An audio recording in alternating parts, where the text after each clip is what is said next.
как помочь инвалидам и зачем нужна опора.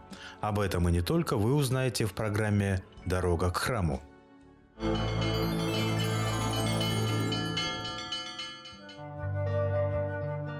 «3 декабря – Международный день инвалидов».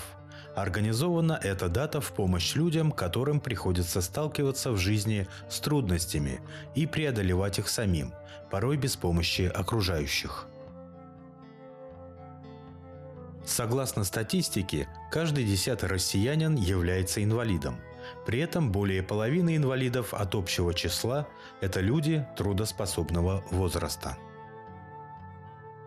Очень часто в нашем обществе любят повторять, что инвалидность – это не приговор, что с инвалидностью можно жить полноценной жизнью, учиться, работать и создавать семью. Но здоровым людям, которые не сталкивались с этой проблемой, очень сложно представить, насколько тяжело им приходится.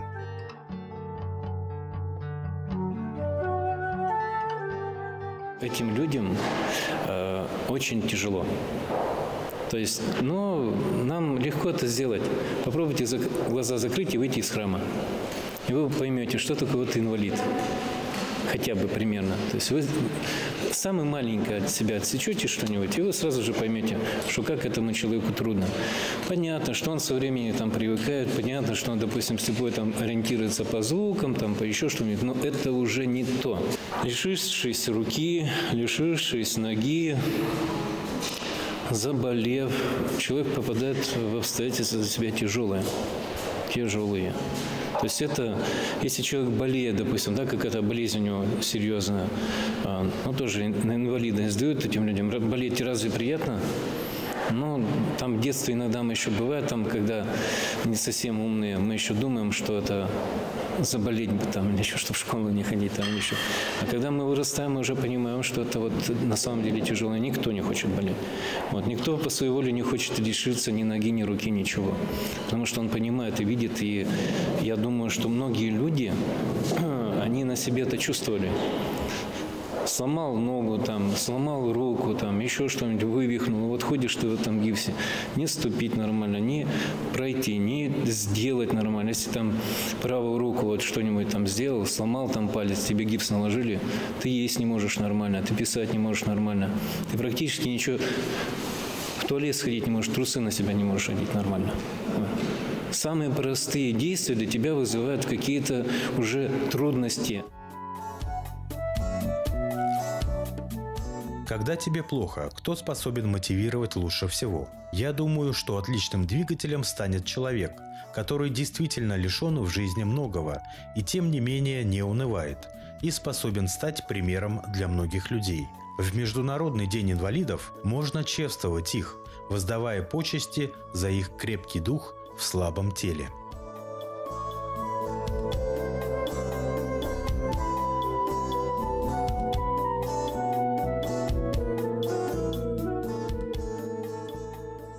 Рисовать я начал еще в школе, но когда лежал в больнице, из-за того, что приходилось читать литературу, приходилось помогать стенгазеты, и стал вначале срисовывать, потом появились какие-то навыки. В художественную школу я, конечно, не смог поступить, потому что приходилось учиться мне на вечернем отделении работать. А это осталось уже как хобби. И когда есть вдохновение, естественно, начинаешь, я говорю, браться за карандаш, рисовать, и чувствуешь, что что-то получается. Кто-то может сказать, что это не очень, кто-то может сказать, наоборот, это хорошо. Но это увлечение, оно у меня идет с детства. У каждого человека есть свой талант, и каждый может его открыть и реализовать по мере возможности, потому что нету неталантливых людей, просто мы не можем найти тот талант, который должен реализоваться. А инвалиды, которые находятся в таком состоянии, чтобы они не чувствовали себя одинокими, и призваны, чтобы они могли реализовать свои возможности, свои таланты. Но для этого надо создать им условия. Одно из таких условий, естественно, такие передачи, телевидение, которые помогают. И, естественно, надо искать поддержку. А поддержку где можно найти? Это у родных, у близких. И есть люди, которые готовы протянуть руку помощи. Вот это, вот, я думаю, сейчас в нашей жизни очень актуально и важно. Всероссийское общество инвалидов с ампутацией конечностей и иными нарушениями функций опорно-двигательного аппарата «Опора» создано в 2019 году. Миссия общества – содействие и создание условий для эффективной реабилитации, полноценной интеграции в общество и повышения качества жизни инвалидов с ампутацией конечностей и иными нарушениями функций опорно-двигательного аппарата. В конце 2018 года Москва предложила возглавить именно общество инвалидов с ампутацией конечностей. Почему? Потому что есть общество глухих отдельно, есть общество слепых отдельно, есть общество инвалидов.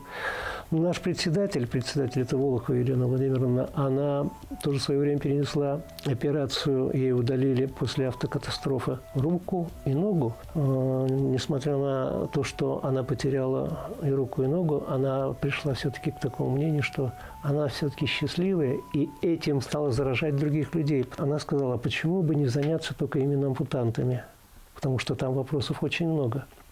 Это и вопросы реабилитации, протезирования, и технические средства реабилитации. И когда вот они мне предложили, я посмотрел ее историю и дал согласие, чтобы здесь, в Башкирии, возглавить эту организацию. Человек историю пишет. Одно дело просто фотография, а другое дело, когда это оформлено, потому что со временем что-то забывается. Но когда это оформлено вот так вот, в виде альбома, кто-то пишет книги, кто-то пишет стихи, а мы писали историю нашего общества.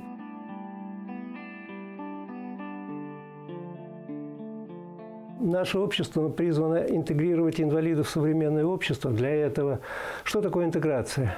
Это значит посещение культурных мероприятий, это концерты, спортивные мероприятия, также различные экологические субботники, потом различные митинги, выставки, выступления, самодеятельность, разные кружки, образовательные, то есть трудоустройство, а также, чтобы люди могли получить квалифицированную помощь как в поликлинике, так в Министерстве социального обеспечения, и также при получении инвалидности, а также обеспечении техническими средствами реабилитации, что очень немаловажно в настоящий момент, потому что когда человек всегда понимает, что ему положено, он сталкивается с кучей проблем. Очень много тратит время, здоровья, нервов. И самая главная задача – мы помогаем людям поверить в себя и жить полноценной жизнью, чтобы они не чувствовали себя ущемленными. Сегодня люди с ограниченными возможностями нуждаются не только в квалифицированной медицинской помощи. Они хотят трудиться, побеждать в соревнованиях и приносить пользу людям. Но для этого необходимо создавать полноценные условия. Человек должен развиваться гармонично, не только внешне, потому что сейчас очень много уделяют внимания внешней красоте, а про внутреннюю красоту забывают. Вот чтобы такого не было, я пытаюсь, чтобы в человеке раскрыть вот эти вот духовные потребности. Для этого мы посещали Свято-Георгиевский монастырь, это который так называют Святые Кустики, где люди набрались таких впечатлений, то есть убедились, что духовность создает такую же красоту.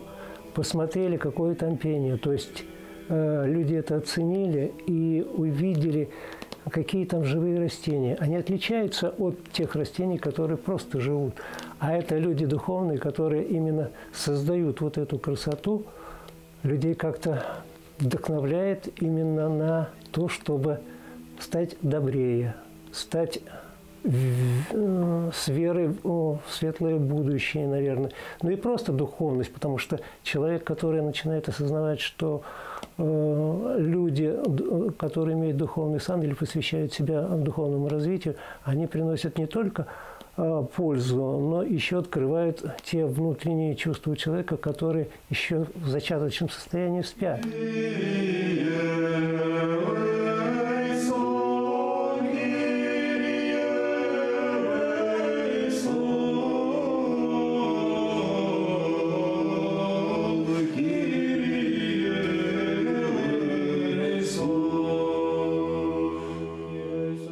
После того, как человек почувствовал, что он нужен, он начинает стремиться к чему-то новому, то есть начинает учиться преодолевать боль, трудности, он становится более общителен.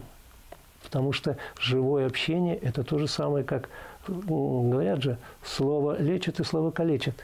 При живом общении, когда другие люди делятся своими впечатлениями, своими какими-то трудностями, они подсказывают, какие есть решения из этих ситуаций, из этих проблем. Ведь люди разные. Мировоззрение у всех разное, требования разные, пожелания разные. И вот когда это компонуется, когда видишь, что человека слышит, у него появляется какая-то вера. Люди с ограниченными возможностями есть везде. Ограничение возможностей накладывает свой отпечаток на характер таких людей. И, пожалуй, самой яркой чертой становится желание быть нужным и полезным. В подавляющем большинстве такие люди хотят и могут работать. Более 5 лет я отдал только больницам. К операции перенес больше 50. Несмотря на это, я все-таки благодарен всем, кто помогал именно в те моменты, когда я лежал в больнице. Они посещали. И не только посещали, они поддерживали. Они верили в то, что я смогу все-таки продолжить жизнь. И я не могу вот тот аванс, который я получил от людей, не отработать. Почему я все-таки беру для себя главной целью именно помогать и вернуть тот долг, который мне дали при жизни другие люди. Я хочу также вот, в обществе приносить пользу именно тем людям, которые нуждаются в этом. Многие люди, которые лишились при рождении или в результате какого-то происшествия рук, ног, слуха, голоса и так далее, живут более полноценной жизнью, чем те, кто все имеет, а ноет от того, что ему плохо, и не умеет радоваться жизни.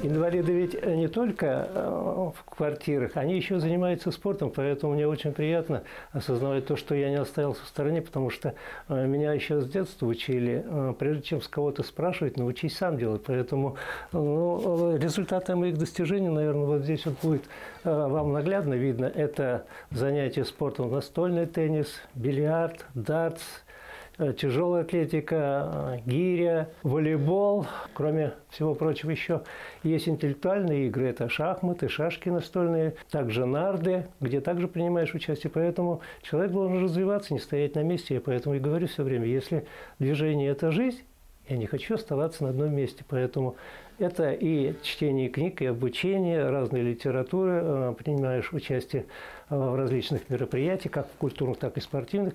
Это также продлевает жизнь, то есть появляется заряд бодрости, и ты чувствуешь, что ты живешь полноценной жизнью. Поэтому я советую всем принимать активное участие в спортивных мероприятиях, и в культурных, вступать в общество и находить людей, которые тебя также будут заряжать энергией и также будут подсказывать, как выходить из сложных ситуаций, когда человек предоставлен не только себе, а есть люди, которые сталкиваются с такими же проблемами, они находят общее решение и приходят к общему знаменателю, становится им легче преодолевать возможности, все трудности, которые существуют.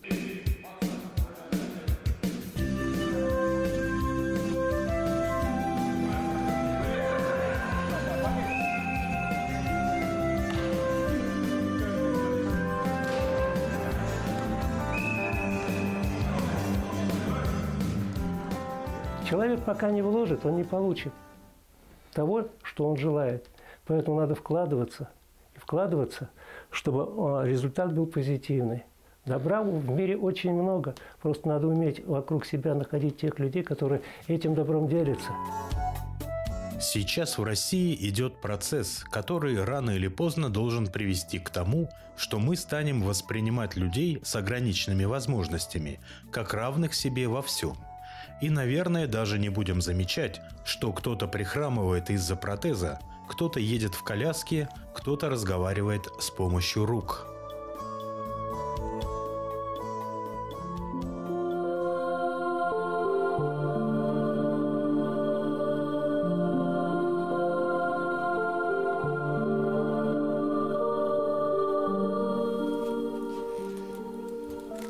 А вот моя спутница жизни, Зовут ее Надежда, и не просто Надежда, а это надежда и вера, и любовь, которая мне помогает преодолевать все мои трудности. Поэтому она не считает меня инвалидом. Говорит, ты такой же полноценный человек. За это я просто признателен и благодарен. Можно тебе за эту щечку поцеловать? Вот ее творчество. Она еще умеет петь. Наденька, спой, пожалуйста, нам какую-нибудь свою песню из своего репертуара, который у тебя очень богатый, потому что ты могла давать концерты вообще сольно одна. Это мы убедились и в роднике здоровья, поэтому исполни, пожалуйста, что-нибудь сегодня в такой прекрасный день, замечательный. У тебя это хорошо получается? Песня «Странное чувство».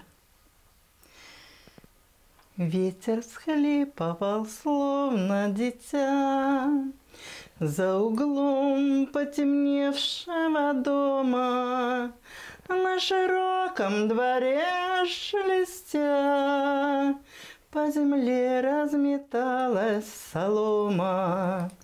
На широком дворе шелестя, по земле разметалась солома. Мы с тобой не играли в любовь, мы не знали такого искусства. Просто мы у поленницы дров целовались от странного чувства. Мне не важно, есть у него нога, нет у него ноги. Это мой человек, которого я очень люблю. Мы даже мыслим одинаково. Я никогда его и не бросила бы, и не брошу. Мы, россияне, всегда славились своей душевностью, добротой, желанием и стремлением помочь своему близкому, нуждающемуся и слабому. К счастью, даже сейчас, в 21 веке глобализации, цифровых технологий и интернета, наш менталитет остается таким же. Будьте снисходительны, будьте добрее. Если вы будете добрее, и мир будет добрее, будет чище. Поэтому вот эту вот чистоту человеческих отношений надо беречь, ценить, так же, как здоровье. Потому что это украшает мир. Оно спасает мир от тех невзгод, которые у нас в последнее время стали осуществляться очень часто. Это и катастрофы всякие, и теракты, чтобы такого не было. Поэтому мне охота еще раз призвать всех, чтобы находили в себе силы, преодолевая все свои трудности, все свои болячки, потому что каждый день человек, который с инвалидностью, он сталкивается с этим. Несмотря на это, он находил в себе силы и находил возможность поучаствовать в общественных мероприятиях для того, чтобы понять, что жизнь продолжается, и надо быть счастливым, что ты видишь светлый день, видишь улыбки людей. Когда ты что-то делаешь доброе, тебе отзывается, и это возвращается сторицей. Поэтому чем больше делаешь добра, тем больше добра тебе вернется. Будьте люди друг другу добрее. Любите жизнь. Не стоит думать, что все зависит только от властей. Любой человек может внести свой вклад в общее дело поддержки инвалидов.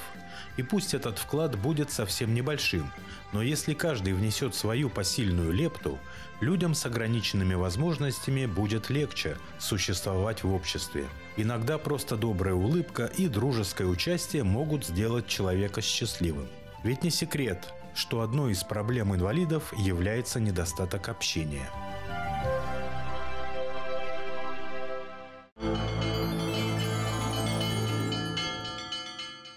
Скажите, пожалуйста, откуда взялась традиция, что православные христиане крестятся именно вот так?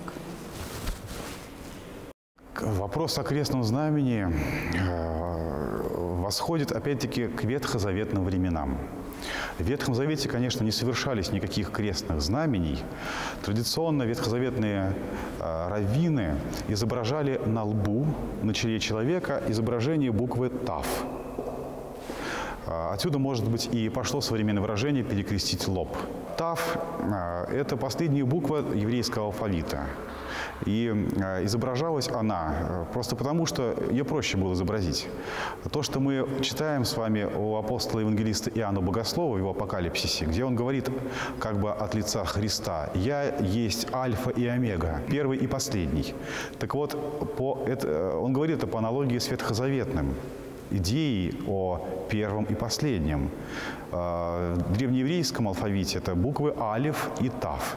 Но традиционно изображалась лишь последняя буква тав. Позже, в христианскую эпоху, вот это самое начертание буквы тав трансформируется в крестное знамение. И первые христиане, которые стали использовать изображение на себе крестного знамени, делали это действительно одним пальцем на лбу, как бы повторяя вот эту ветхозаветную традицию. Позже вот это изображение на челе переходит на все тело, и христиане крестятся одним пальцем или целой ладонью. Позже усваивается и еще большая символика в крестное знамение. Начинается особое сложение пальцев. 3 пальца вместе в честь Пресвятой Троицы и 2 пальца, прижатые к ладони, в честь вознаменования того, что Иисус Христос является Богом и человеком. Мы знаем, что для старообрядцев характерно несколько другое перстосложение. Они складывают 3 пальца здесь, а 2 пальца вытягивают вперед. По сути, это одно и то же. Поэтому какое-то принципиального различия между перстосложениями, троеперстием или двуперстием, конечно же, нет. А мы помним, что первые христиане вообще крестились или одним пальцем, или просто ладонью, изображая крест Спасителя на себе.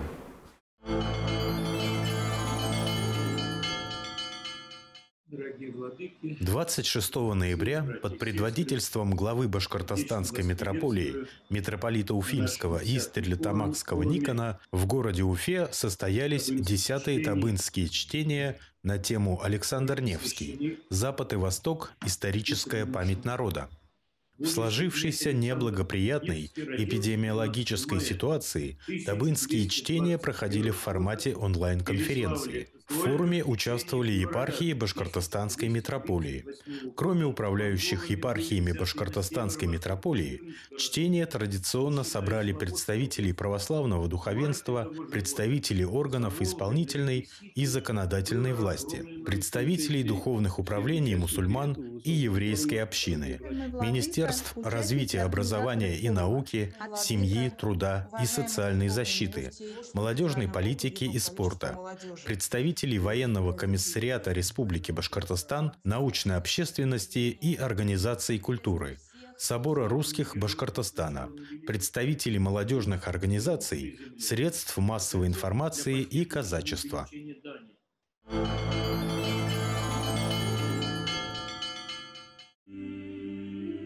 По благословению патриарха Московского и всея Руси Кирилла в связи с продолжительной болезнью митрополита Оренбургского и Саракташского Вениамина митрополит Уфимский и Стерлитамакский Никон назначен временно управляющим Оренбургской епархии до полного выздоровления митрополита Вениамина.